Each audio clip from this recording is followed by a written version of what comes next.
Y vamos a platicar sobre este tema, por supuesto, con el analista internacional Jesús López Almejo, a quien saludamos con muchísimo gusto. Tocayo, ¿cómo estás? Muy buenas tardes.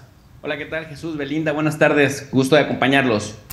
Oye, ayúdanos a comprender un poco, ¿por qué se hizo tanta laraca por la presencia de este sector, de esta parte del ejército ruso en este desfile, en el desfile de la independencia de nuestro país, particularmente entre varios supuestos analistas de este lado precisamente del mundo? Mira, esa respuesta tiene también tres ramificaciones, una en el plano local, otra en el plano regional y otra a nivel internacional. En el plano internacional, generalmente para este tema del desfile, al ser un evento anual de mayor importancia para la cuestión del reforzamiento de la identidad nacional, el festejo de independencia, el protocolo organizador, es decir, el comité organizador tiene como protocolo invitar a todas las delegaciones del mundo para que vengan justamente a desfilar. Esto no es ninguna novedad. Históricamente, México, desde una posición de neutralidad en los conflictos internacionales, en donde, por cierto, vota en las instancias que debe votar de acuerdo a los 7 principios constitucionales de la fracción 10 del artículo 88-89 de la Constitución Política de los Estados Unidos Mexicanos, bueno, pues en las instancias que corresponden hace lo que corresponde. En el, digamos, comité internacional que se encarga de hacer la invitación a todas las delegaciones, en donde, por cierto, viene quien quiere y quien puede, y que para esta ocasión vinieron de El Salvador, Ecuador, Cuba, Colombia, Chile, vimos a China, Sri Lanka, Venezuela, Uruguay, Belice, República Dominicana, Brasil, etcétera, y Rusia, por supuesto. Hay que decir que también fue invitada Ucrania, hay que decir que también fue invitado Israel, Estados Unidos. ¿Por qué menciono particularmente a estos tres? Porque ahora paso al tema regional. Históricamente en el tema regional, bajo la doctrina Monroe, se habla de que el gobierno de Estados Unidos pues considera cualquier tipo de amenaza extracontinental al orden o a la estabilidad regional que supuestamente Estados Unidos garantiza, interviene directamente para erradicar esas amenazas extracontinentales. Y en ese sentido, ahora que Rusia está vetada, supuestamente, dicen ellos, de la comunidad internacional, aunque por esa comunidad internacional generalmente entienden a los de la OTAN, más algunos añadidos como Canadá, como Australia, Nueva Zelanda, Corea, Japón, es decir, los estados más subordinados a Estados Unidos fuera de la OTAN y la Unión Europea.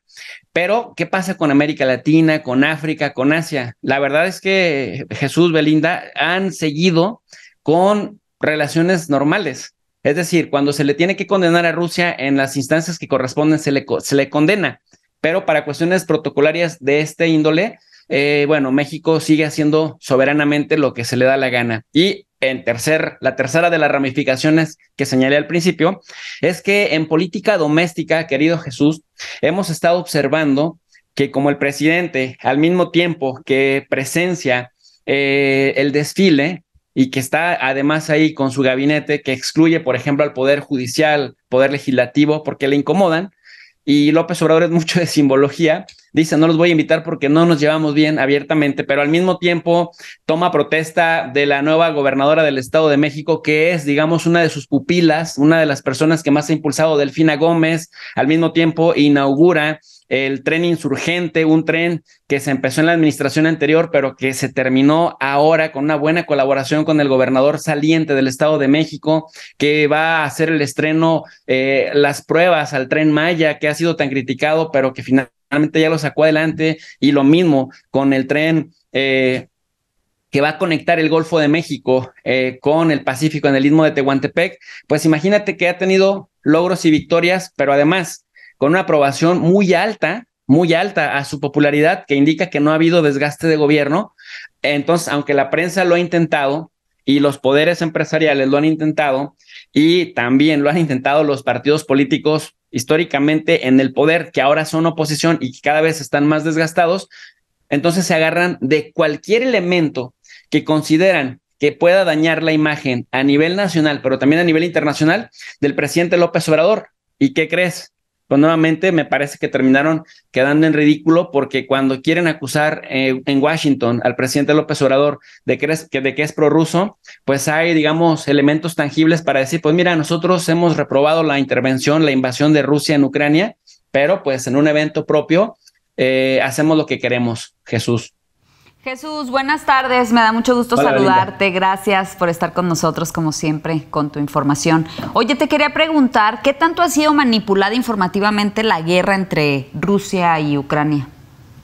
Pues mira, los clásicos de la comunicación política dicen que en una guerra, además de la gente y de la infraestructura crítica de los países enfrentados o involucrados, la que sufre también más es la verdad, porque hay campañas y hay guerras de propaganda que tienden a mostrar la realidad como la perciben los contendientes y sus aliados. En ese sentido, vamos a ver, por ejemplo, a pseudo periodistas que se autodefinen como analistas objetivos, pero que yo no les conozco publicaciones en revistas indizadas, yo no les conozco publicaciones en libros que vengan trabajadas por editoriales serias con respecto a los temas de los que tanto opinan.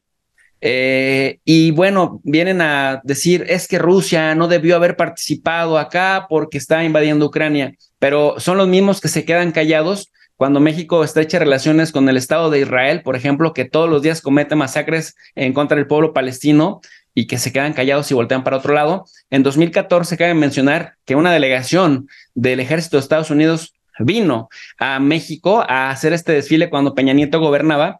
Bueno, Estados Unidos nos arrebató más de la mitad del territorio en los tratados de Guadalupe Hidalgo entre 1848, 1846 y 1848, que más que tratados, pues fueron imposición al amparo del casus belli, ¿no? Nos habían arrebatado más de la mitad del territorio, y este dato es bien importante.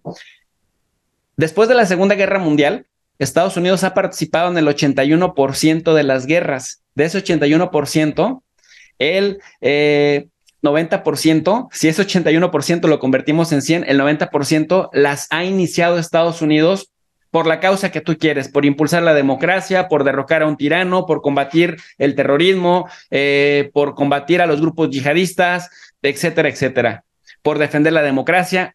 Entonces, nuestro vecino del norte es un país súper bélico. Entonces yo le preguntaría a estos puristas que ahora se dan golpes de pecho y que dicen que López Obrador denigra la esencia del desfile por invitar a Rusia, que en este caso está ensangrentando Ucrania. Bajo ese mismo purismo, no tendríamos que tener relaciones ni siquiera diplomáticas con Israel o con el gobierno de Estados Unidos. Entonces, esto es parte, volviendo a tu pregunta central, de la propaganda que vemos cómo se utiliza como una herramienta para delimitar lo que se deba o no hacer, incluso hasta en eventos tan importantes como el desfile del 16 de septiembre, Belinda. Tienes razón. Oye, ¿y en México tenemos ONGs o voces o algo que estén respondiendo más a los intereses de Estados Unidos? Pues generalmente, sí, por supuesto. Habría que ver la lista de la USAID, que por cierto es una agencia, una herramienta del Departamento de Estado de los Estados Unidos, que oficialmente tiene fondos para non-profit organizations, que se traduce como organizaciones no lucrativas, tanto en Estados Unidos como en el mundo en general. Y se supone que lo que busca la USAID es, pues, fortalecer las instituciones que garanticen y que promuevan y que impartan la democracia.